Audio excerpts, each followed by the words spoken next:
been hearing a lot of people talk about timeline placement of Tears of the Kingdom. This is spoilers for everything, by the way. Specifically for the time in the past with Zelda. I keep hearing people getting upset, saying that like it's retconning, that it's ruining the lore, getting rid of Skyward Sword, which I don't think it is. And I'm gonna explain why. Whew. I am out of breath. What more Breath of the Wild Tears of the Kingdom could you get? I'm gonna go climb that and find a little cave, just in case it rains again. Just climbing up here. There we go. There we go. Whoa. I think I found it. There we go. If it rains, we should be good under here. So in this video, I'm going to tell you the history of the Master Sword and how it makes sense with its placement, how to solve the lore questions of Demise, Hylia, and Ganondorf. That's what I'm going to talk about. Timeline placement for the past and how Ganondorf and everything makes sense. Okay, first of all, we have to understand that the guy that wrote Skyward Sword primarily also did these games. So I think it would be very unlikely to say that that man just wanted to retcon his own material. To just be like, oh, I made all this lore. I literally gave this fantasy series a whole etymology, and now I'm just gonna say no. I'm just gonna forget it. I don't think he did that. And here's why. Beginning of the game, Zelda finds a tear, goes back in time.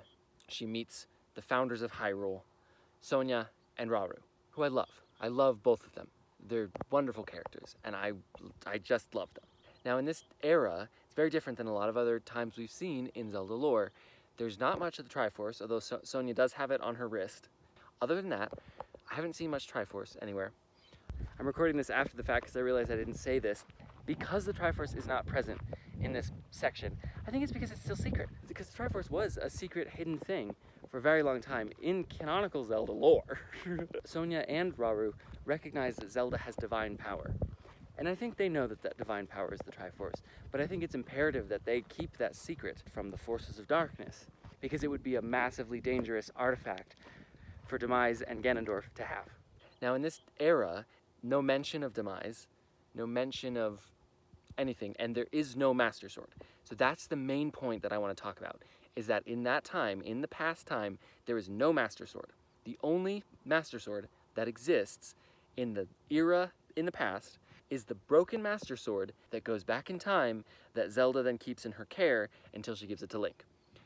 That's the key for everything, guys. I see a lot of people saying that this is not lore accurate and that this happens after Skyward Sword, and it can't happen after Skyward Sword because Skyward Sword is canonically when the Master Sword was built. So if this is a time without the Master Sword, then the Master Sword must not have been built yet. They don't even know what it's called. Rauru just says, you know, there will be a hero named Link with the legendary blade. But nobody knows what the legendary blade is yet. Now, I'm going to tell you how that doesn't contradict Skyward Sword. And it's pretty easy, because a lot of people are saying, well, who are Rauru and Sonia? Because Link and Zelda founded Hyrule. No, they didn't. No, they didn't. In Skyward Sword, you go back a millennia. You go back several thousand years in time through the Gate of Time, and there's a fully fleshed out society. There's a fully operational world that you are then thrown into. You're thrown in the middle of a conflict in a world. Oh, it's starting to rain again. We'll see if this cave holds up. So you're thrown into this whole world, this battle, this epic battle between Demise and Hylia. At the end of Skyward Sword, Link, Zelda, Gruz all come down from the Sky Islands and they settle Hyrule. But they're settling it on ruins. There's literally already the sealed grounds, the Temple of Time. There's so much that's already present there. So they didn't just settle Hyrule. It was already a fully functional society. So I think that that fully functional society was the society of Rauru and Sonia. And so I think it's very easy to believe that that era was begun by them. So then the next question is, where does Demise and Hylia fit into all of that? That's where things start to get a little troubly, because now in Skyward Sword we're led to believe that Demise is the reason for Ganondorf, that Demise's curse eventually leads to Ganon. Then in Tears of the Kingdom, we see that Ganondorf is already present thousands and thousands and thousands of years before So how does that make sense? I don't know. Let's talk about it. So for me, what has helped me to understand this is comparing this fantasy to another dear fantasy that is close to my heart, which is Lord of the Rings. In Lord of the Rings, you have Sauron and Morgoth. Sauron is a person who embodies the aspects of Morgoth. Morgoth is a primordial god who represents destruction and power lust and evil and all these nice, yummy things. Sauron is not that, but Sauron functions as a conduit of Morgoth throughout most of the history of Middle-earth. In the same way, I think that Ganondorf is the Sauron of Hyrule, and Demise is the Morgoth. It stopped raining, so I think I'm gonna get back to walking. So okay, let's say for the purposes of this video, let's say that Demise has always existed. He's always been there in the background as the force of evil. Then Ganondorf comes along, and Ganondorf embodies all of those aspects. He is intentionally evil. He's wicked, he's vile, he's cunning, he's all of those things. And so then by nature, he is functionally already a surrogate of Demise. Then tragically, he gets the secret stone from Sonia. Oh, look at these flowers. Look at all these flowers. If I roast these flowers, do you think I will get extra gloom resistance? Who's to say, folks? Who's to say? Looks pretty likely if you ask me. See that'll give you fire resistance right there. This is actually a foraging video. Yeah, put that in a stew, you'll get 20 minutes. 20 minutes flat, man, for sure. For sure. Anyways, this is chaotic, but I need it. So he steals Sonia's secret stone, and in that moment, he becomes the Demon King, which is a title that was also given to Demise. And so what I think happened there is there was some kind of a melding where then Demise's spirit becomes kind of fused with Ganondorf's. So they're kind of almost the same entity, because Ganondorf, out of everyone in the world, is the person that is personifying Demise. Then once we find out what happened in the history of Hyrule, we see that Ganondorf was sealed away the whole time. We see that for the entire, oh God, there's ducks. Oh, y'all freaked me out so much. Whew, that scared me. I'm just gonna walk over this bridge real quick. Ducks, man, they'll get you. Anyways, in Tears of the Kingdom, we learn that Ganondorf has been sealed away for the entirety of the Zelda franchise. That secretly, underneath Hyrule Castle, and there's actually a little plaque deep under Hyrule Castle that says that Hyrule Castle was specifically built in order to seal Ganon away. So, throughout all of history in Hyrule, Ganon has been sealed underneath the castle. I think that, along with the fact that the Master Sword is not present in this era, makes Skyward Sword make so much sense. Because in Skyward Sword, you don't have Ganondorf. Then what is the conflict in Skyward Sword? In Skyward Sword, we learn that there was this big epic battle in the past between Hylia and Demise, where things were so bad, she had to rescue all the Hylians by shoving them up into the sky on big floating islands. Something that also the Zonai did, which is revealed if you go back to the Temple of Time. I think after you get all the memories, you can find out. Now these you can eat. These might actually get me some stamina. I won't lie, that's juniper berry. They're not good. I like them. They're not good. But regardless, that you can eat that for sure, man. I do know what I'm talking about. And you can eat juniper berries. What is this video? I'm trying to be direct during this video, and it's really not working for me. Oh, more pretty flowers. See? So then the question becomes, where's Hylia in this ancient era with Rauru and Sonia? Where's Demise? I think that they hadn't had a conflict yet.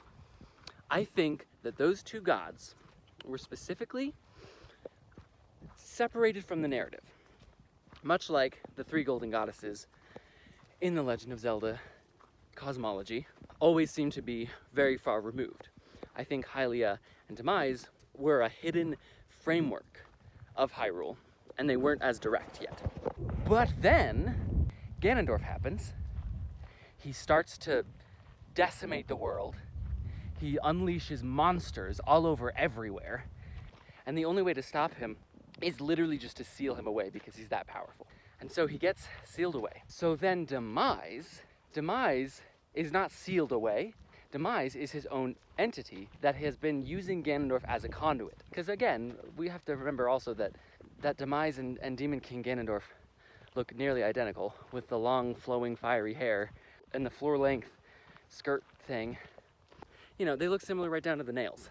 They both have sharp nails. They both have blackened, glowing, reddish skin. I don't think that's an accident at all. I think it signifies the power that Demise is giving to Ganondorf. And when he's sealed away, all of that goes away. His hair goes limp and dark. He doesn't have horns anymore when we see him. He's just a shriveled up Ganondorf. He's not a shriveled up Demon King. And so I think, naturally, what's feasible to say is that in that moment, Demise saw that Ganondorf was too weak to house his power. And so he removed his power, leaving Ganondorf there on his own. But if Demise is the embodiment of evil, do you think he's just gonna let it go? Do you think he's just gonna stop and say, oh, you know what? I've been beat. No, he's gonna keep doing stuff. So this is what I think happened. This is how I think we go perfectly into Skyward Sword. Now, Demise's champion has been removed. He's sealed, he can't use him. And so Demise takes matters into his own hands and breaches up into the world amidst the chaos that Ganondorf had left.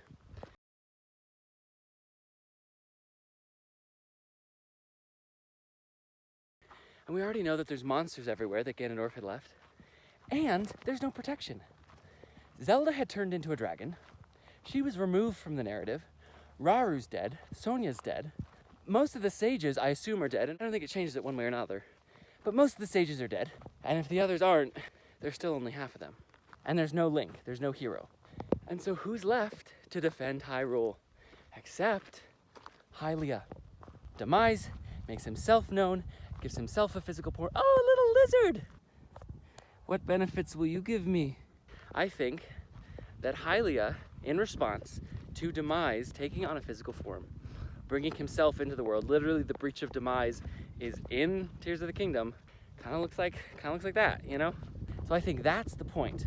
I think it's probably thousands of years in the future, or it could be hundreds of years, or it could even only be a few years.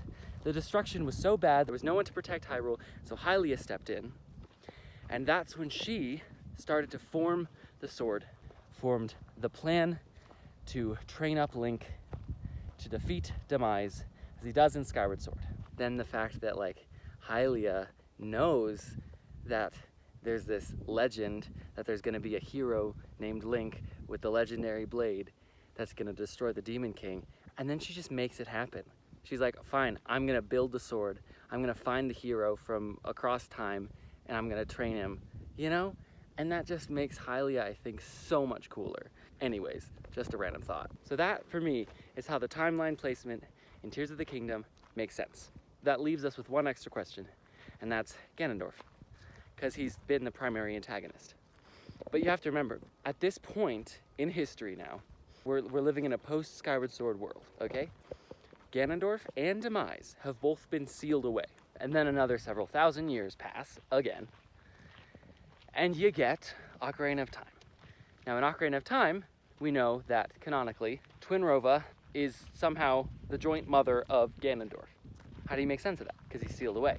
Well, how do you make sense of Calamity Ganon showing up in Breath of the Wild when Ganondorf is sealed away? I think it's very safe to say that while Ganondorf is sealed down there, his spirit could still go around.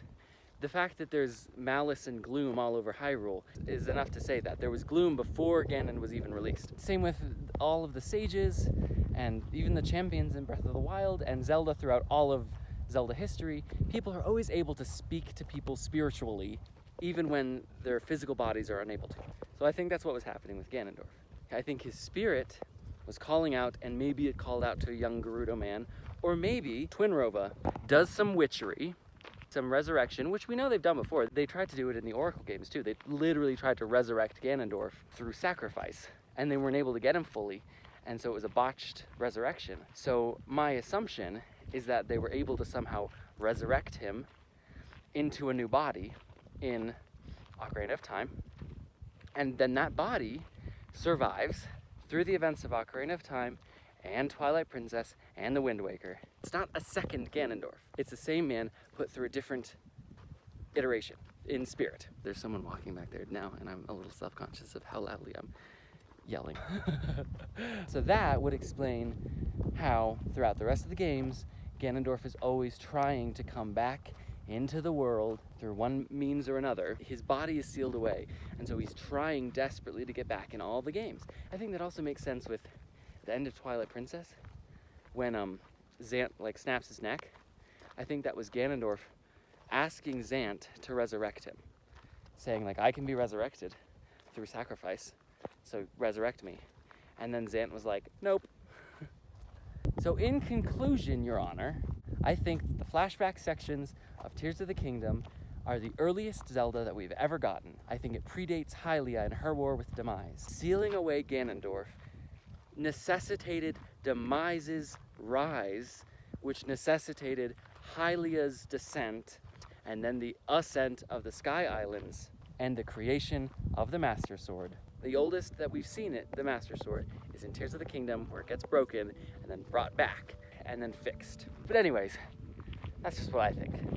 You're free to do whatever you want. For me, that makes me satisfied that this is kind of the oldest that we've got. I love doing this. I love trying to string things together, especially in fantasy worlds. Thanks for joining me on this walk here. It's been nice. It's been a nice walk. I gotta find out how to get back. If I'm honest, I'm not quite sure where. I hope y'all are enjoying Tears of the Kingdom. It was really great for me. I loved it. It was so fun. I think I'll just show you a little bit of the walk here because it is really pretty. And yeah, it feels a little bit like Zelda.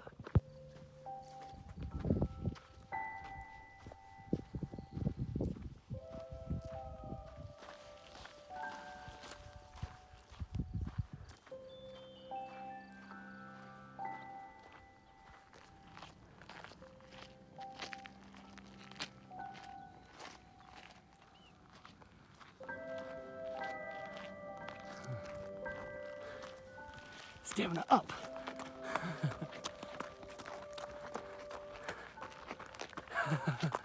I'm just running now.